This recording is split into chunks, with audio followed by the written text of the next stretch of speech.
so now the follow-up, right? The follow-up. So my lock is adjusted. I'm gonna step around, bring him down. Now, once we bring him down, I want him on an elbow. My hand, I'm locked. I'm gonna go inside wrist, okay? The moment he's to an elbow, either thumb right here in between his index finger and his thumb, and grab the fat part of the hand. The reason we teach this is because it's much harder for him to roll his hand out. If he straightens his arm, do a roll out, like that. I can hold that wrist a lot, or that hand a lot better than if you're here and he does a roll out. So that's a common escape. You'll be on the guy's wrist and he'll do a roll out and he'll break grips. So when you guys get in here and you start grabbing hands or fingers, he tries to roll out, it's gonna be really hard for him to break those grips, okay? So is it critical? No. If I'm on the wrist, how do I stop the rollout? I just apply force forward, and it's coming from my forearm as I bring this here, and then my body comes out to the side so that if he's trying to roll out now, I can control it with my knee on this side. See this? So that he can't roll that wrist out. There's no way to get it straight. See, if my knee wasn't there, he could roll and straighten. So if you do get the wrist forward and come out here to the side, and now I'm like this. If I feel like he's almost gonna straighten, I can kind of bring both knees in and pinch it. We get into rides from wrestling called the Blair ride. I'm not gonna go into great detail. This is more for jiu-jitsu and mixed martial arts. Or when I say jiu-jitsu, I mean submission, grappling, whatever. So get into here and either here or here to control. That way he doesn't have a rollout. What if he lands on his hand? He lands on his hand and you guys just brought the guy down with your move, your mat return. I'm gonna chop right here and I'm gonna use this waist to bring him towards the side like this, and I'm keeping his weight on that. I've got enough weight, so if he tries to get himself back up to his hand, it's not easy. See that? I'm keeping the weight this way, and then now I reach inside wrist while the weight is there to go get it, and then now, again, I'm rocking out towards the side and keeping the pressure on him, whether I'm on the wrist or the fat part of the hand. And now over here, we have a flipper. So see right here, I apply some force, thigh pry or flipper. That's the term. Most people say thigh pry nowadays. When I was in school, we called it a flipper. So I'll kind of take my hand and I flipper the inside of his thigh. That's all that is a hook. It's just a hook with your arm. It's a hook with your arm, and you may not be ready to put hooks in. How many of you guys have been in a grappling situation, and maybe Jesse's about where he is right now, maybe slightly tighter, just slightly, and you try to put your hooks in and it looks like this.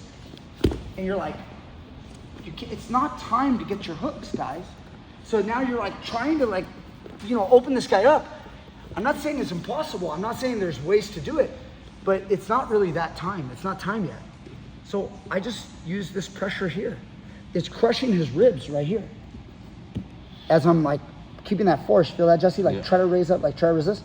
Yeah, see? Now I've got some opening here. Now with that far side open, as he's in this position, I can swing the hook in and take the guy through and take his back. Because there's time, it's time now. But don't do it when the guy's all turtled up. Okay, so after the mat return, you guys are gonna immediately go chop, elbow touches the mat, means what? Hand goes inside, grab onto the wrist or the hand. Wrist or hand. I'm not gonna talk about it anymore.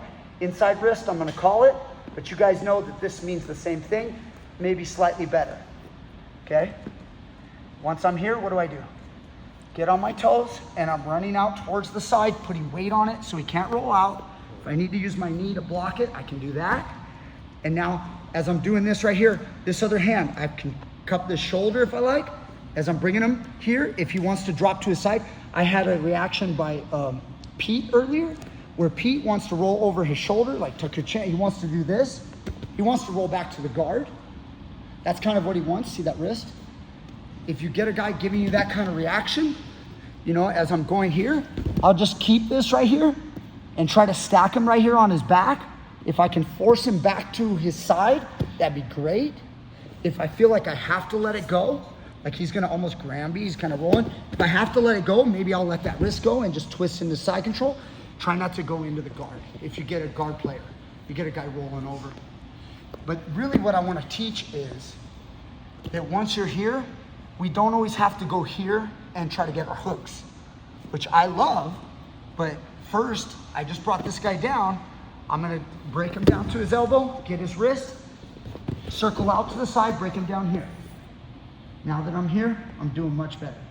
Simple stuff would be step over. Now you guys going to work right here. Okay, to the body and the head, there's great control. Putting it all together now. How does it look when it's changing? This guy's kind of strong, he doesn't want to go down. Step around. Inside wrist.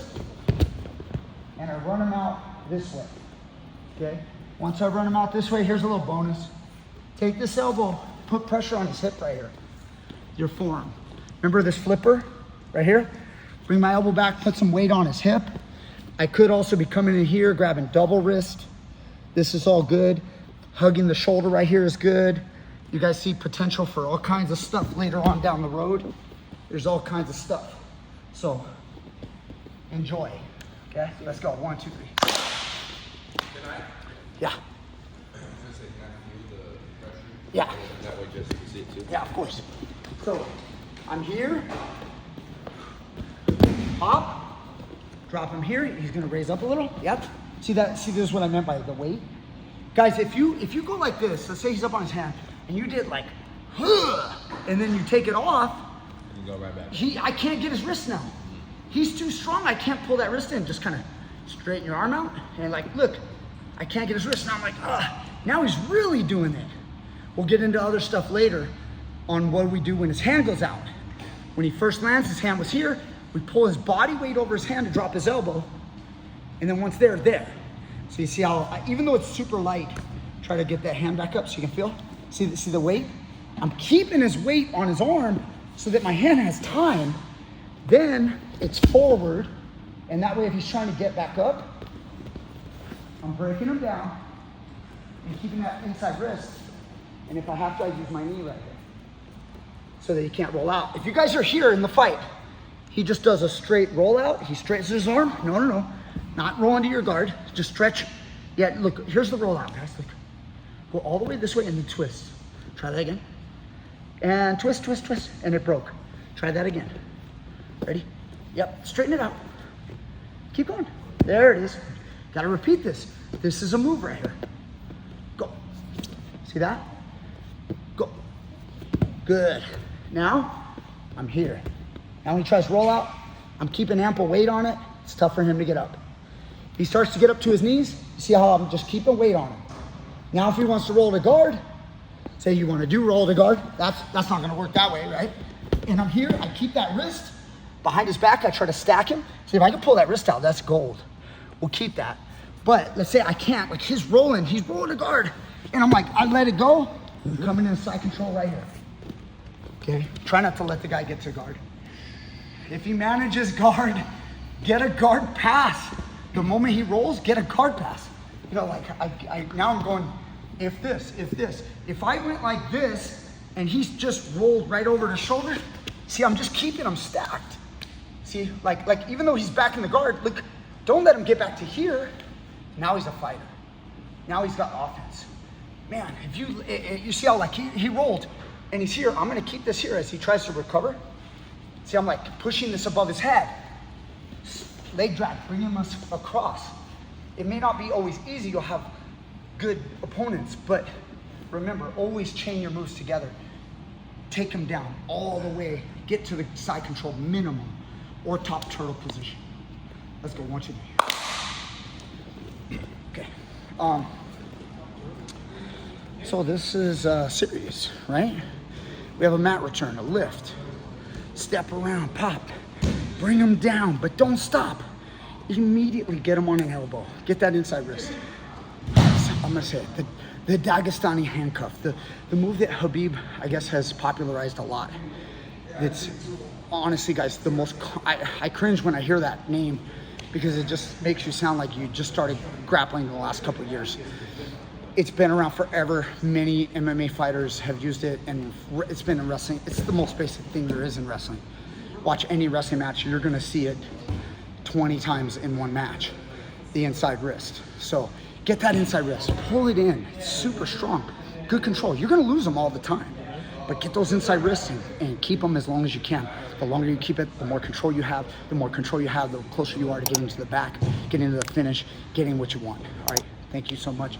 Like, share, subscribe, comment down below, and I'll see you guys next time with more great stuff.